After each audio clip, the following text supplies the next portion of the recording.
institusi. Assalamualaikum warahmatullahi wabarakatuh. Ini kami dari kelompok 4. Kita akan mereview dan sedikit bincang-bincang ya sama radio Belambangan FM.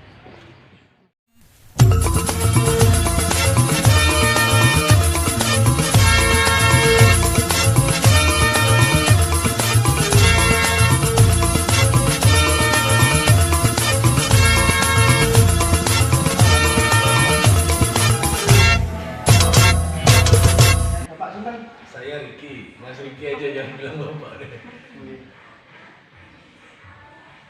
Kalau degree Mas Iqbal, Iya. ini Oke. Terus ini Mbak Mas Riki nggih. Iya. Ajine mau tanya-tanya tentang sejarah berkembangnya radio hingga sekarang sampai tantangan radio di era global sampai sekarang. Global saat ini. Nah, radio itu kan pertama kali ini hemat saya ya, setahu saya loh secara pribadi. Mungkin nanti bisa korek gimana, di googling atau apa. Awal berdirinya radio itu kan memang adalah RRI gitu ya. Terus kemudian masuklah ke daerah-daerah seperti misalkan di Jakarta ada, terus kemudian ada radio yang di Surabaya, bahkan juga sampai ke Banyuwangi. Nah, radio kalau yang di Banyuwangi, kita bicara tentang Banyuwangi, awal muasalnya radio itu berdiri ada gelombang dua, namanya AM sama FM. Ini juga teman-teman harus tahu, AM sama FM. Nah, radio pertama FM di Banyuwangi itu namanya radio Genta Buana Sakti atau GBS FM. Itu pertama kali. Ini setahu saya loh yang pribadi lah. Nanti mungkin bisa lo cek. Terus kemudian AM itu sudah banyak, cuman radio yang tertua itu adalah radio Belambangan FM. Karena usia kami 54 tahun. Sana itu diambil di Pemda Banyuwangi, terus kemudian gedung ini dulunya adalah sekolahan kalau nggak salah, terus kemudian MTS kalau nggak salah, terus kemudian ditaruhlah radio ini di sini. Pemancarnya kemudian dibikin antennya. Nah, sejarahnya begitu, akhirnya berubahlah dari RKPD menjadi ada dua nih sekarang, LPPL dan LPPS, Lembaga Pelayanan Publik Lokal, itu yang dikelola oleh pemerintah daerah atau Pemda. LPPS, Lembaga Penyiaran Publik Swasta, yang dikelola oleh radio swasta. Nah, sejarahnya Banyuwangi ada berapa radio nih? Radio negeri istilahnya LPPL hanya satu, yakni Belambangan FM ini. Ada aturan baru nih, boleh berdiri sebuah LPPL, setiap daerah harus punya itu. Terus kemudian dan tidak boleh ada RRI lagi. Kalau dulu kan tuh RRI itu join tuh sama LPPL, jadi dia punya jam tayang mas. Nah sekarang itu udah nggak LPPL, cuman kami dibiayai oleh pemerintah daerah Pemda gitu ya. Jadi teman-teman kru yang ada di sini ini di bawah naungannya. Kalau dulu Humas, sekarang udah diambil alih sama Dinas Komunikasi Informatika Persandian Banyuwangi atau Diskominfo Banyuwangi. Itu sejarahnya. Apa lagi tadi? Terus ini Pak, di era tahun berapa untuk kejayaan masa-masa radio ini Pak? Era-era kejayaan radio itu di awal 2000-an. Saya itu lulus 2004. Itu 2000 masih era-era tahun 98 itu Krismon itu orang udah pada dengerin radio semua mas. Gitu ya 98. Terus kemudian sampai ke era 2000 orang masih itu ada istilahnya adalah atensi. Atensi itu kita bukan beli ya. Awalnya beli. Orang datang beli lembar gitu kertas. Ya. Mau kirim salam untuk siapa, sebelum adanya gadget, sebelum adanya handphone untuk kirim SMS. Orang datang ke radio, request lagu apa, kirim salam untuk siapa. Nah di sanalah mungkin era-era kejayaannya sebuah radio ya. Gitu. Terus untuk tantangan radio sendiri di era global seperti sekarang Global ini, seperti sekarang. Oke. gimana? Dengan masuknya era digital, mau nggak mau yang dari sistem analog itu berubah ke digital. Nah, nih dia jadi contohnya gini. Dulu orang kalau mau recording, pernah ngalamin nggak recording pakai tip kemudian direkam? Nah, dulu awalnya seperti itu. Itu awalnya adalah ketika kita masih menggunakan semuanya serba analog. Contohnya adalah yang simple aja mulai dari itu. Orang kalau mau minta request lagu apa, ini lagu kaset-kasetnya ini disiapin dulu nih, di tab nih. Kemudian lagu pertama ini, jadi tipnya tuh ada dua deck. Di play dulu satu lagunya si A, terus kemudian penyiarnya ngomong nih, tetap masih menggunakan mikrofon gitu ya. Mikrofon lama contohnya seperti itu mikrofon lama itu. Nah gitu ya. Terus kemudian kita mendengarkan mixernya juga masih menggunakan mixer lama, contohnya mixer lama itu mixer lama tuh, bukan digital lagi. Kalau mixer yang baru seperti itu yang digital. Nah terus kemudian dari analog itu berubahlah nih, ada masuk komputer, udah masuk komputer, masih zamannya baru pertama kali adanya Intel itu masih pakai DOS. Ngalamin DOS ya. apa DOS tuh? Windows itu. Bukan. Jadi ada dulu itu istilahnya kalau kita mau ngidupin komputer itu harus ada disket gede, disketnya gede, itu dimasukin dulu sebagai DOS-nya istilahnya ya, drivernya. Setelah itu baru disket yang kecil. Pernah tahu disket kecil kotak itu? Iya. Tahu? Nah sebelum ada piringan CD lo ya, itu dulu dimasukin. Nah terus kemudian itu masuk ke digital, tapi masih pakai analog. Gimana nih cara ngeplaynya? Akhirnya lagu-lagunya dari analog, kaset-kaset itu termasuk kaset pita, piringan hitam, itu semuanya direkam ulang. Jadi itu. Nah tantangannya akhirnya era digital ini, TV udah mulai ada, globalisasi, terus kemudian gimana nih caranya yang awalnya dari analog berubah ke digital. Itu awalnya adalah tantangannya bagi penyiar. Karena apa? Biasanya micet, ngetet, gini akhirnya berubah nih pakai PC komputer. Dilatih lah semua untuk menggunakan, dimana awalnya kan dulu playlist itu yang ada cuma Winamp. Sebelum Winamp, terus kemudian Windows Media Player. Dua ini ke play, ngomong, di play. Ini semuanya recordingnya pun menggunakan digital. Itu harus ada tekniknya juga. Akhirnya mereka teman-teman ada istilahnya produksi, penyiar juga harus bisa untuk merekord, itulah istilahnya recordingnya. Kemudian setelah berubah ke digital kita jalan. Di tengah perjalanan kita masih dihantam lagi nih. Dihantam dengan apa? Munculnya sekarang adalah medsos, digital lagi kan. Akhirnya medsos mau nggak mau, sebelum ke sana orang udah kirimnya SMS hadir BBM. Kita harus bergerak lagi nih. Atensi yang tadinya dulu ada tuh beli kupon dan lain sebagainya udah berhapus. Terus orang sekarang udah dari rumah kirim SMS, mendengarkan lagu dan lain sebagainya. Oke, lanjut lagi sebelum ada YouTube ada namanya MP3 player. MP3 player ya. Akhirnya orang-orang kalau mau mendengarkan musik udah gak dengerin radio nih. Oke lah, beberapa orang mendengarkan radio karena mungkin informasi. Satu, yang nomor dua suka dengan acara karena penyiarnya ya. Nah, yang ketiga orang cuma hanya mendengarin lagunya tok nih. Kan pilihannya ada dua nih. Orang dengerin radio, dengerin penyiarnya, informasinya, atau dengerin musiknya. Kalau tanya ke mbak-mbaknya atau mas-masnya pasti pilihannya musiknya enak. Ya udah, kalau misalkan sudah ada zamannya dulu MP3 player, ngalamin kotak kecil gitu tuh, pakai headset, udah itu tinggal diisi, sudah ada ini. Nah ini tuh dijadi tantangan buat kami.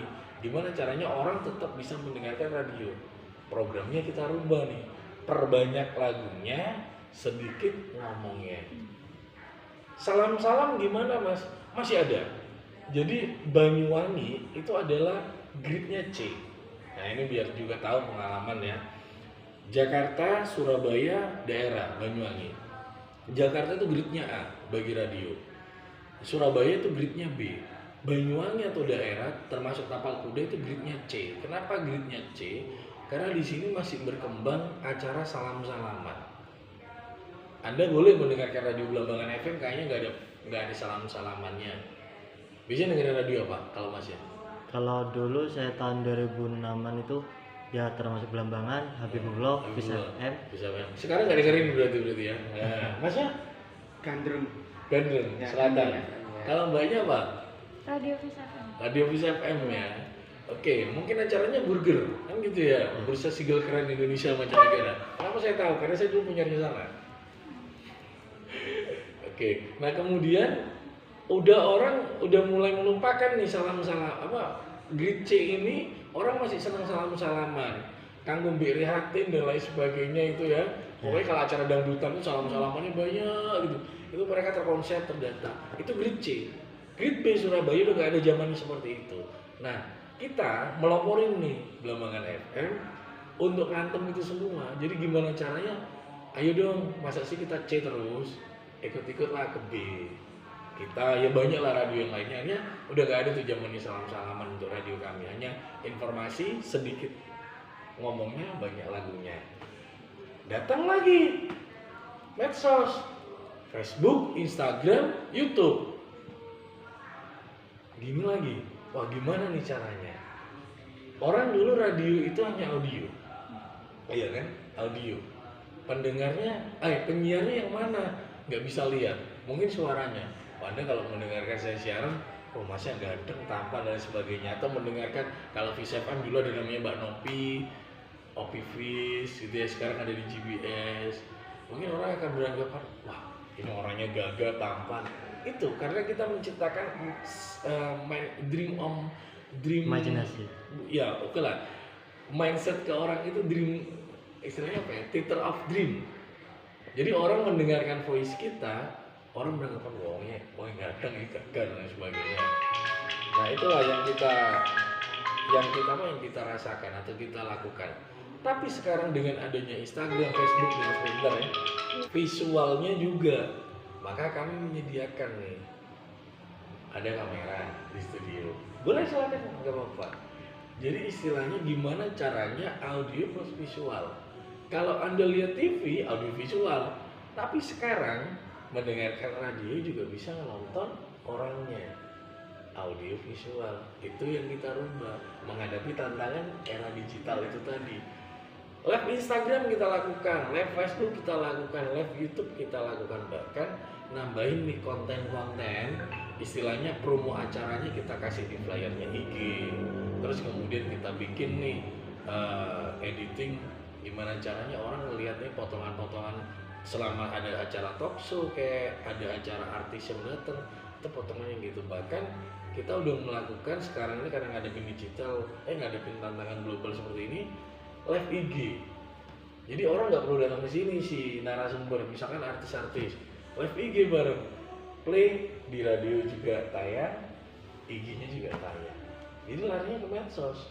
Orang udah lari, udah berubah semua konten secara yang dulunya tadi mendengarkan. Tantangan lagi, apalagi kalau ngomongin tentang digital, adalah perkembangan radio di Banyuwangi. Persaingan ada iklan, karena pendapatannya adalah dari iklan. Kita ngomongin yang swasta ya, kalau ngomongin yang LPPL atau radio negeri ini sudah ada anggaran dari Pemda. Jadi kita tidak mencari iklan, itu yang tanda kutipnya. Tapi bagi radio swasta harus bisa benar-benar berbenah diri. Selain on air, selain di radionya, mereka juga harus punya off air istilahnya. Off air itu adalah kegiatan.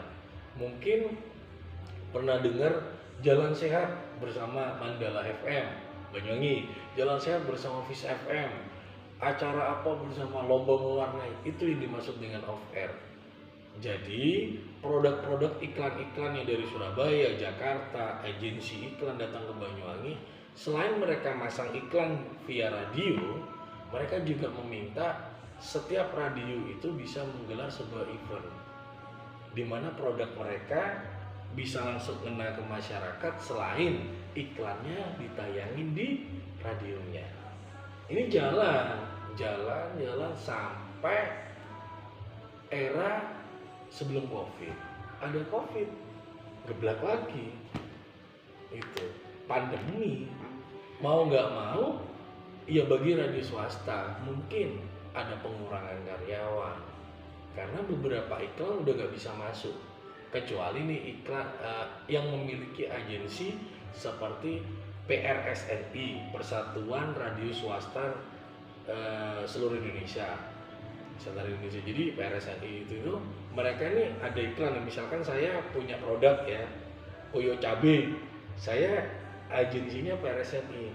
Ya nih, Banyuwangi, anggota kamu siapa? Oke, berapa nih? Aku bayarnya misalnya 100 juta. Nah, sama si PRSNI dibagi nih, anggotanya di Banyuwangi ada berapa radio swasta? Dikasih deh. Ya iklannya gitu sistemnya. Atau kalau enggak, radio swastanya sendiri yang lari ke agensi-agensi itu. Maksudnya langsung ke produk, ke pabrikan gitu ya. Kalau Banyuwangi larinya mesti ke Jember. Karena apa? Beberapa pabrik itu adanya di Jember. Prinsipal. Sampelnya adalah misalkan nih, karena kan Banyuwangi itu pasti kalau dengerin radio, kebanyakan obat-obatan kan. Radio swasta kan di Banyuwangi iklannya obat-obatan, kalau enggak toko. Itu mereka marketingnya cari sendiri. Kenapa ke Jember? Karena beberapa pabrik seperti Unilever, prinsipalnya di Jember. Mereka larinya ke sana. Tolong dong kalau ada iklan yang nasional boleh pasang ke kami. Itu dilakukan. Bahkan mereka kadang nggak bayar duit nih mas. Saya ngomongin yang swasta ya. Kalau radio negeri udah saya kasih gambaran, ini ada global. Nggak bayar duit, tapi mereka nggak bayarnya produk. Misalkan 1 bulan itu iklan itu 4 juta. Jadi nggak bayar duit, bayarnya produk. Ya gimana? Tak bayar produk. Jadi radionya harus jual juga produk itu. Yang mau nggak mau juga harus dijalani. Kalau nggak gitu nggak dapat duit. Mungkin nanti tanya jangan hanya ke radio sini, radio swasta, Coffee FM. Cari namanya Jakia. Gitu. Kalau Jakia kurang jelas dan paham, tanya atasannya seniornya. Atau di Mandala bisa, atau ke GBS. Kalau ke GBS, cari namanya Mbak Novi, ada di GBS sekarang. Nah, seperti itu. Kemudian bikin acara jalan sehat, acara apa. Itu jadi menghadapi tantangan era global ini. Biar radionya satu, dampak efeknya adalah selain produk iklannya dikenal, nomor 2, radionya juga dikenal. Bisa nggarap acara gede. Akhirnya kan orang, oh itu yang garap radio ini, itu. Jadi namanya branding. Selain branding on air, itu juga branding off air. Seperti itu. Contohnya kalau misalnya lihat di depan tuh ada yang umbul-umbul, ini termasuk branding untuk ngadepi tantangan seperti itu. Itu ya. Jadi pendapat ini dari iklan. Tadi. Terus apa lagi nih? Panjang udah ya. Direkam udah. Nanti dia sendiri. Untuk harapan ke depan Pak. Untuk harapan ke depan radio ini untuk mengimbangi arus derasnya pemberitaan yang pesat, ini gimana Pak? Jadi gini, berita itu ada namanya good news, ada namanya bad news. Good news and bad news. Kalau dulu bad news is good news. Kalau dulu bad news it's good news. Saya ngomongin Banyuwangi ya, nggak ngomongin nasional ya. Saya ngomongin Banyuwangi. Kenapa berbicara seperti itu? Orang dulu akan ngelirik atau melihat mungkin sampai sejauh ini. Kalau kita ngomongin tentang Banyuwangi, ketika ada pemberitaan tentang negatif, sesuatu hal yang negatif, orang pasti satu viral, karena istilahnya saya ini viral gitu ya. Viral, orang 2 akan pengen cari tahu. Tapi dampak efeknya apa? Contohnya gini deh, kamu punya rumah kamu tiba-tiba rumah kamu ini, kamu tahu dengan keadaan ini, cari omaku belum tak chat, masih ada yang ngelupas dan sebagainya, perumpamaannya gitu. Tiba-tiba ini dia datang ke rumahmu, dia mau menginfokan ke mbaknya, tahu nggak rumahnya si ini yang dekatnya, rumahnya di selatan ya, rumahnya nggak dicat dan lain sebagainya. This is bad news ya, berita jelek ya. Kamu beritahukan ke dia, dan kamu akan mencoba mencari tahu ke dia. Seakan-akan kalau dulu seperti itu, bad news is good news. Berita yang jelek itu adalah berita yang baik, karena semakin pesatnya. Dengan era 98 udah berakhir, pers kan dikasih kebebasan nih, iya kan? Kalau dulu zamannya Pak Harto kan ditekan ya, jangan sampai ngomong macam-macam, hilang kan, ya kan? Nah tapi setelah 98 seakan-akan semua seperti itu. cari ini bad newsnya. Akhirnya dampaknya adalah rumahmu jelek terus, meskipun kamu udah benahi, karena bad newsnya dari dia. Nah, tapi kalau misalkan nih rumah kamu amit ngelupas, bukan diputar balik ya, tapi kamu ada keinginan, aku nunggu duit, aku mau ngecat, kamu cerita ke dia, rumah situ ternyata nih lagi dibenahi, tapi dia lagi nunggu duit untuk tampil lebih bagus. This is good news. Dampaknya adalah dia akan tetap mencari tahu. Katanya rumahnya mau dibenahi nih, iya lagi nunggu duit. Oke deh, nanti aku bakal cari teman-teman siapa tahu bisa kasih kamu info beli catnya di mana, bikinnya di mana.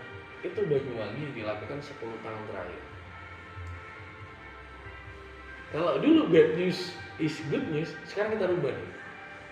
Gimana caranya momentum sesuatu hal yang oke lah ini baru perencanaan, tapi tanda kutipnya adalah hal yang baik. Kita infokan loh, kita publikasikan loh secara nasional. Itu secara hematku ya ngomongnya ya, bukan kalau mungkin dari dunia lain lagi lah. Tapi secara yang aku tahu seperti itu. Kita infokan hal yang bagus-bagus nih. Dampak efeknya apa? Orang luar datang semua ke Banyuwangi. Iya kan? Iya. Ngerasa nggak? Iya. Kalau dulu ketika bad newsnya Banyuwangi disantet of city, takut men. Kemarin aja ada Perdunu sama isu festival santet. Itu bayangin, maaf ya aku bagian editor berita ya, tolong namanya santet jangan sampai keluar dan lain sebagainya. Sampai TV One deh. Iya kan tahu mungkin kalian ya. Ya inilah kita ngomongin jurnalistik itu. Nah, Pak ngimbangin kan nggak apa-apa mas. Loh nggak apa-apa. Tapi ingat kalau mau cari sesuatu yang bad news, datamu harus kuat. By data istilahnya sekarang. Tapi kalau kamu ngomongin sesuatu hal yang negatif, sesuatu yang negatif, ya, itu akhirnya menjadi sesuatu yang SLP gue elek, SLP gue elek. Padahal SLP ya bagus dalamnya. Orang akan masuk ke dalam, caranya si A gue elek, udah mati, kotamu mati, itu. Terus banyaknya pemberitaan kita saring mas, kita filter, nggak semua kita tayangin, gitu ya. Kita jadi by data. Oke lah, Pak ini beritanya jelek nih Pak, ini beritanya tentang hal yang negatif. Kita cari dulu sumber informasinya. Oke, HP ini jelek nih mas, kata sih dia. Aku tanya, HPmu jelek? Iya. Bukan serta-merta aku langsung layangin di berita. Kamu yang punya HP ini bagus. HPmu bagus ya? Loh iya mas, speknya ini. So, imbang kan? Ada yang pilihannya jelek, ada pilihannya yang bagus. Biarkan masyarakat yang tapi kalau sudah negatif aja, udah mau nggak mau yang terjadi adalah seperti itu. Itulah ilmu jurnalistik. Yang pastinya kalau di ilmu jurnalistik kan 5W1H itu kan sudah tahu. Nah, mengapa kadang-kadang ketika ada berita sesuatu, entah itu bagus entah itu jelek, harus ada perimbangan datanya. Nggak semuanya berita yang baik itu baik, nggak semuanya berita yang jelek itu juga jelek. Tapi benar-benar kita tahu jelek menurut si A, baik menurut si B. Kalau misalkan sama-sama bisa di-compare, jadiin satu, biar masyarakat yang membaca, bukan untuk memberikan ambigu ya, enggak. Tapi benar-benar, jadi masyarakat ini nih, oh ini elek gitu. Enggak sih, tapi sing iki mengkari. Sampelnya gini lah, vaksin kan, vaksin COVID, ada yang bilang, saya nggak mau divaksin, vaksin dan sebagainya. Tapi ada juga yang ngomong, vaksin itu penting dan sebagainya. Akhirnya kita tinggal nyari ke masyarakat, mau vaksin nggak? Ayo, kalau nggak mau vaksin silakan, mau vaksin silakan. Tapi kita selaku pemerintahan menyarankan untuk vaksin, karena pemerintah kan ini sesuai ruangnya. Kembali ke pribadinya masing-masing pak yang tahu. Benar itu. Ada lagi?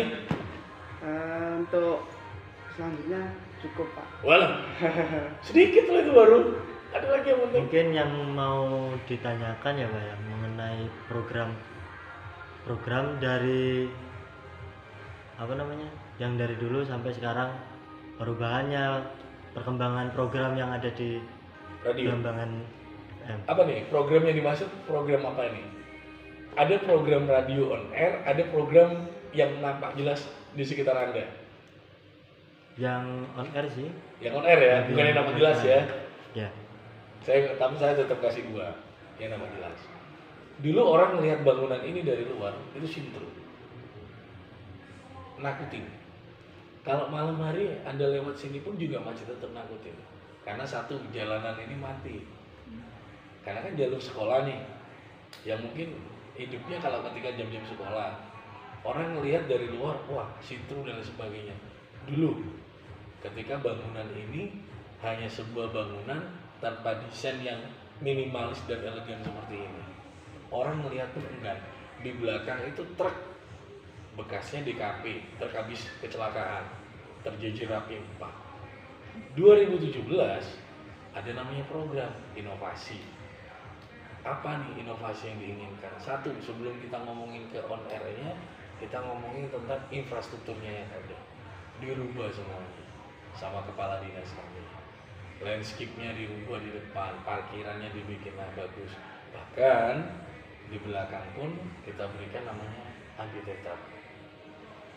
Amphitheater itu bisa digunakan oleh siapapun, mau komunitas, mau sharing, monggo, silakan, asalkan berkirim surat. Saat dikata masnya mbaknya dari universitas, dari kuliah di mana? Uniba mas? Sama. Uniba. Dari masyarakat lokal. Masyarakat lokal. Andai kata juga mau ngadain acara apa, silakan di belakang. Karena ini Pemda, gitu. Asal berkirim surat. Nah itu di belakang kita punya amphitheater. Akhirnya masyarakat menilai, oh ini bisa dimanfaatin nih. Nah itu tujuan kami. Bangunan-bangunan kami semaksimal mungkin, bahkan kalau Anda masuk beberapa radio yang kelihatan ya sekitar elegan ya walaupun di radio Belambangan itu yang pertama. Yang kelihatan nih program radio beberapa hal yang diinginkan karena kami birokrasi mas. Iya. Birokrasi itu ada bupati, ada kepala dinas, ada kabid, ada kasih, ada staf. Jadi kami mengikuti aturan yang ada di atas. Pimpinan atas panas ya selama 10 tahun terakhir meminta gimana kalau radio ini bisa dinikmati oleh generasi muda, milenial sampai menengah ke atas, tanpa meninggalkan teman-teman yang menengah ke bawah. Kita berpikir nih apa nih? Oke, kita rombak semua. Lagu-lagu yang kita play adalah lagu-lagu yang hits, ya. Tapi dengan ada schedule-nya, ada timingnya. Kalau pagi rancak milenial banget, heavy banget lah, vibe banget lah, itu pagi. Tapi tetap tanpa meninggalkan kultur budaya kami, yakni osing. Lagunya manca atau mancanegara dan Indonesia yang hits, tapi penyanyi pakai masih bahasa osing. Lagunya bukan lagu usingan. Bisa dipahami ya? Nah, itu namanya program isu-isu dan mendapatkan penghargaan dari KPI Jawa Timur program itu.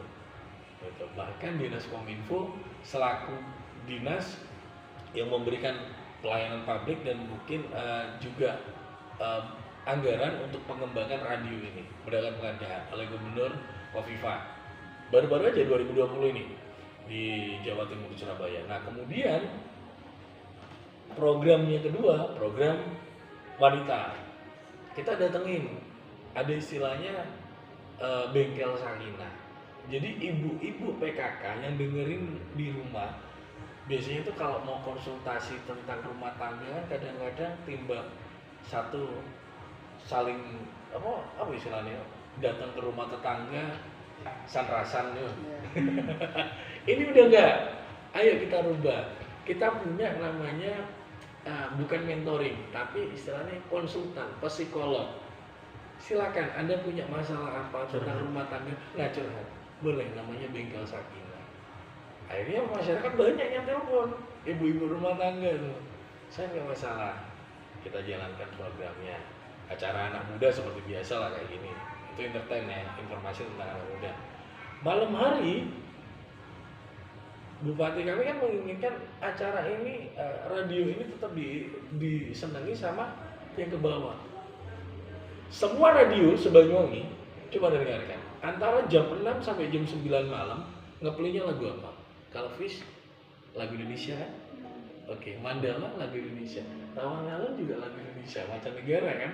Lagu yang hits. Nggak tahu. Itu anten. Lihatnya dari sini. Anten itu adalah ada 1, 2, 3, 4, 5, 6, 7, 8, 9, 10, 11. Ada yang 8 by, ada yang 4. Itu istilahnya by. Anten itu. Ya. Anten yang atas sendiri yang bundar. Ini yang namanya pemancar FM.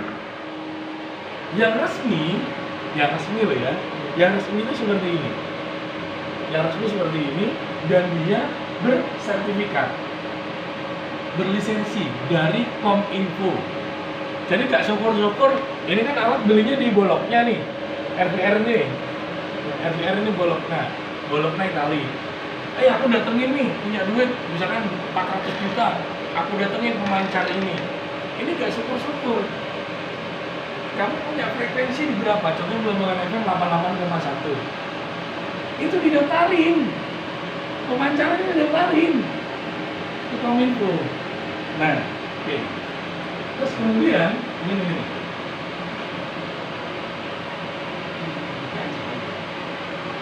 Ini ya, Mas. Sini. Sampai ini. Tahu. Saya tadi bilang kan 2500 watt. Ini pemancar kami. 2,6 kW kilo itu 1000. Berarti 2600 watt. Dari sini ini dikeluarkan anten tadi. Nah, Mas, ini kalau nggak imbang, nggak sesuai dengan istilahnya frekuensinya kami kan gede nih.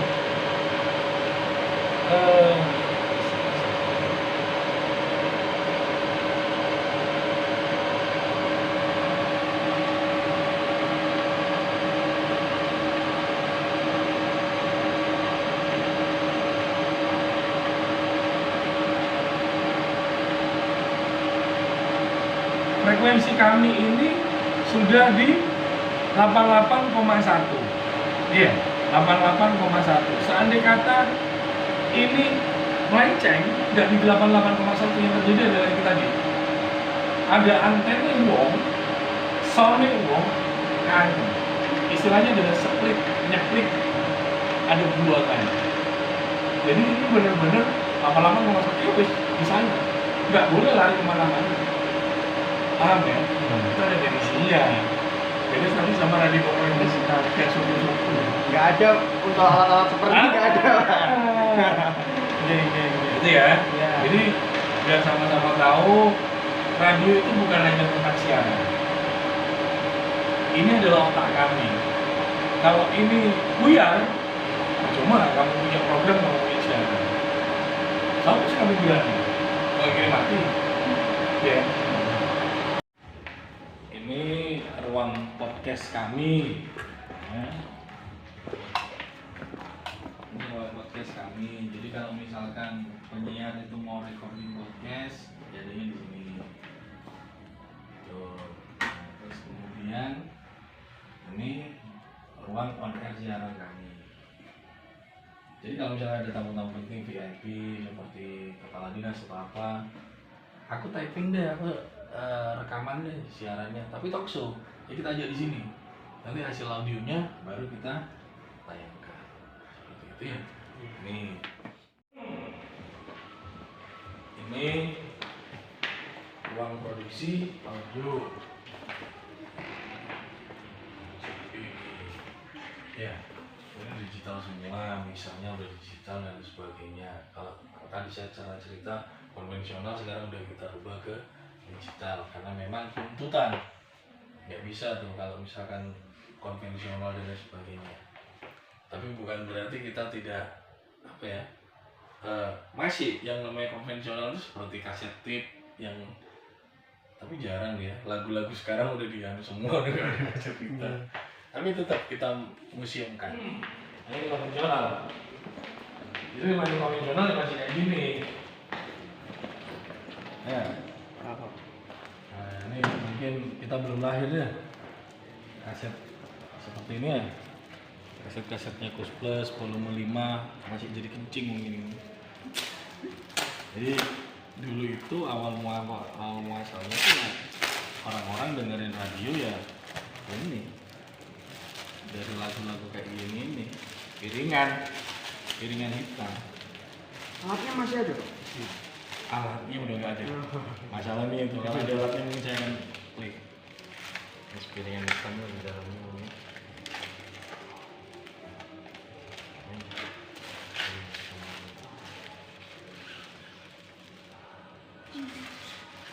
Ini sejarah nih mas.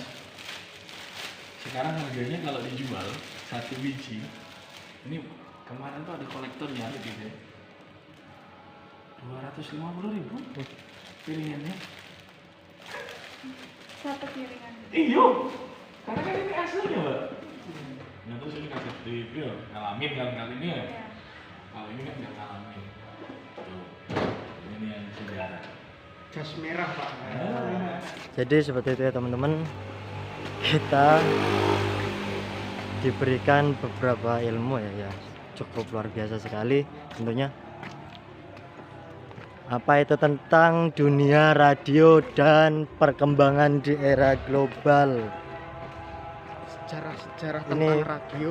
Wartawannya kayaknya ngantuk ini. Yang ini agak mau.